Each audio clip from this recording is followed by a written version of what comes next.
Down each side of the granary, you would have bins which are 5 feet wide and 10 feet long.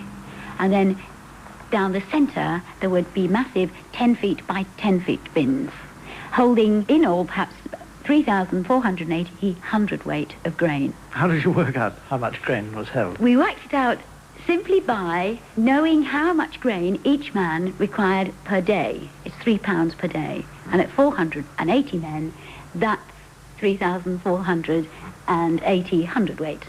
So they got their grain out of the bins through these little trapdoors here? Yes, the grain would be loaded, in fact, over the top of the bin. And then the men would be issued their 3 pounds of grain a day, and it would be taken from a trapdoor at the bottom of the bin.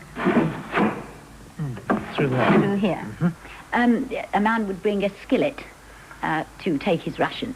Now, you've simulated the design of the granary in this front part of the building. You've got these bins on either side of the building, and you've got a model here carrying some grain and dumping it into the bin. But it only takes up a very small part of the building, and the rest, as we walk inside, is devoted to a site museum. That's right. In this 30 by 70 building, which sounds huge, we had a lot to say and a lot to display. So we could, in fact, only afford this 10 feet to simulate the granary. The rest we give over to interpreting the site and the Roman army generally. The interpretation centre is deliberately kept simple, and very successfully, I think, tells the story and headline text around photographs, drawings, and some of the pottery and military equipment found during the excavations. A frieze showing scenes from Trajan's column is a very impressive feature of the room, and in the centre of the floor, visitors can walk around a legionary in full armour, mounted on a stocky-looking pony, together with its harness, saddle, and replicas of phallic horse brasses that were also found in the fort. There's a good range of literature on sale too, and one can clearly see how useful the Lunt must be in getting a true and clear picture of Roman life across to visitors. And education is one of the strong points of the museum site. In fact, most of the 15,000 visitors a year are organised parties of schoolchildren, about half from the Coventry area, and others coming from all over the country, as far afield as London, Bristol and Glasgow. The local schools, of course, can make several visits, like the boys from Woodlands Comprehensive School nearby, who, with their craftsmaster, Roy English, are deeply involved with the Lunt. At the moment, I have in hand a Romano-British chariot. A full-scale job? The full-scale job, yes. The Boadicea type chariot, war chariot. The Romans didn't have war chariots. They had racing chariots, but not war chariots. It was the British that had the war chariots. Do you have a design for that, or are you making it up? Well, I have a basic design. I've got to do a lot more research yet, see 1 or 2 models and so on. But there's some very interesting features about the construction of this chariot. The wheel, for instance, the rim of the wheel is a solid piece. Modern chariot wheels and cart wheels are made in sections, as you know, and fitted to the spokes. But the British chariots of that period had solid rims, or complete rims. So how did they make the timber round? Well, this is the most fascinating point. I understand that they will get the length of timber, push it into heaps of horse manure, leave it there for 6 to 9 months, and then the heat and the moisture would make the timber supple enough to be brought out and bent in one piece, and then fitted at the end around the spokes of the wheel, you see. Are you going to be able to do this? Are you looking for a mound of manure? I am, yes. I'm looking for any good farmer in the district who'll lend me a manure heap for 6 to 9 months, and I can bend my wood for the wheels. So. And what about your boys? I suppose they're crying off. They're going to be busy now. They haven't mentioned anything about that at the moment. I'll issue them with masks, I think. Let them do the dirty work rather than me. Up until now, the Lunt has had no shortage of volunteers who worked weekends for the 8 years it took to strip the inside of the fort. There were also enough public-spirited men around in the early 70s willing to put up half of the £20,000 it cost to build the granary with its museum. But any major development of the site, attempts at more reconstruction, for example, seemed to be bogged down. Derek Janes, who's senior keeper of social history at Coventry Museum, has many things he'd like to do. The main things we want to do with the site are to build one barrack block and the Principia, the headquarters building. The barrack block we'd use as a schoolroom and provide much-needed public toilets. The Principia would be a more conventional reconstruction of a Roman building. Then with the rest of the site, it's a question of landscaping it properly and laying out the foundations of the buildings. In the past, the work has been done on a volunteer basis, hasn't it? Almost exclusively. Yes. You've had people come in at weekends and mix concrete and pour it, Yes, yes. and probably provide the money for the concrete themselves, Yes. as well as the labour. Yes, yes, there has been a problem in the past of a lack of investment by the city council. Most of the buildings that have been carried out have been financed by outside sources and work carried out by other people.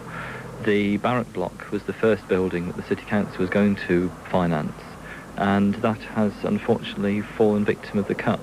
Does this reflect a sort of disinterest in the whole project of the Lunt? I think you could say there doesn't seem to be an overwhelming enthusiasm for the site by the City Council. I think it's not unfair to say that. Why is that, when it's such a success in so many other ways?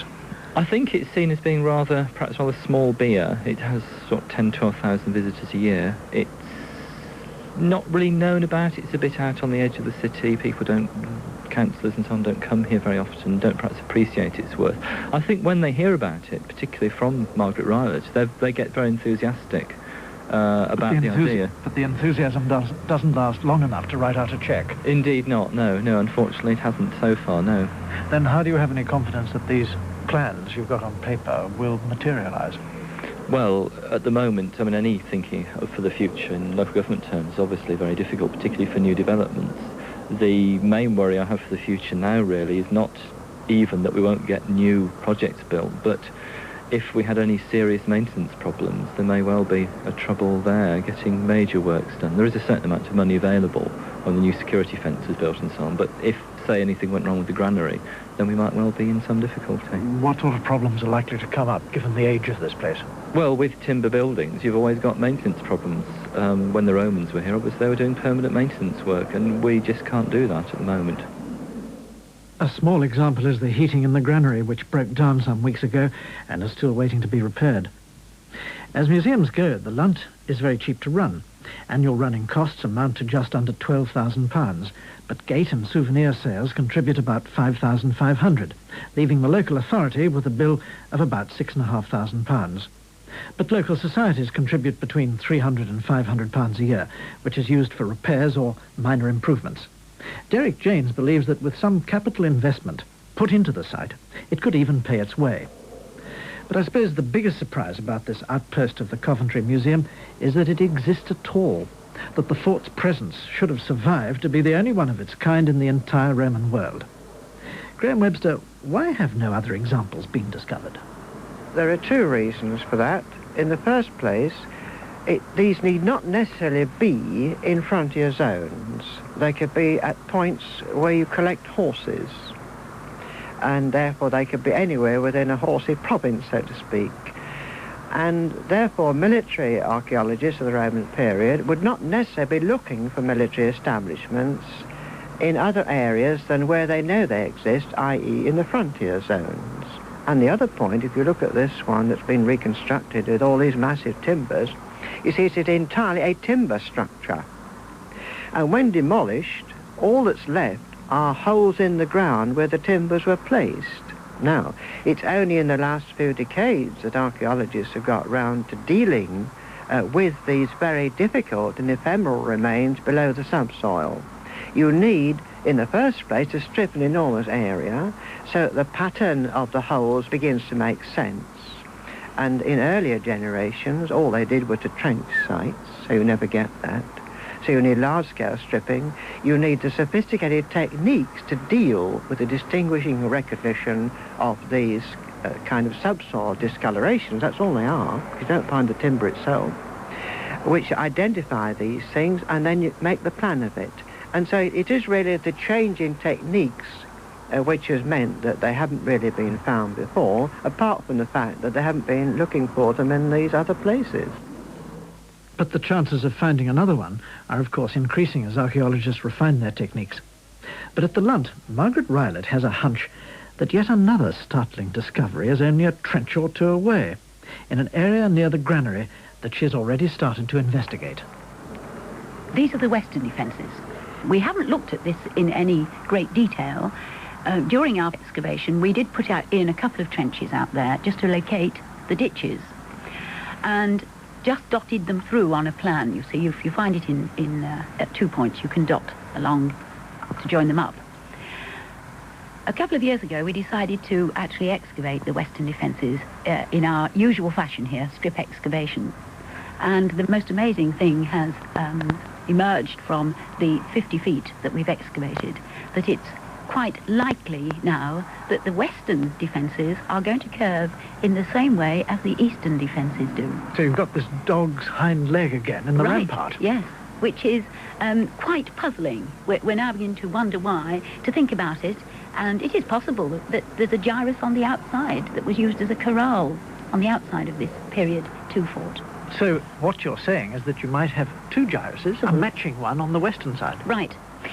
We had a clue to this in the early years, which we didn't quite see. On the western defence, just inside, we have the fabrica, or the workshops.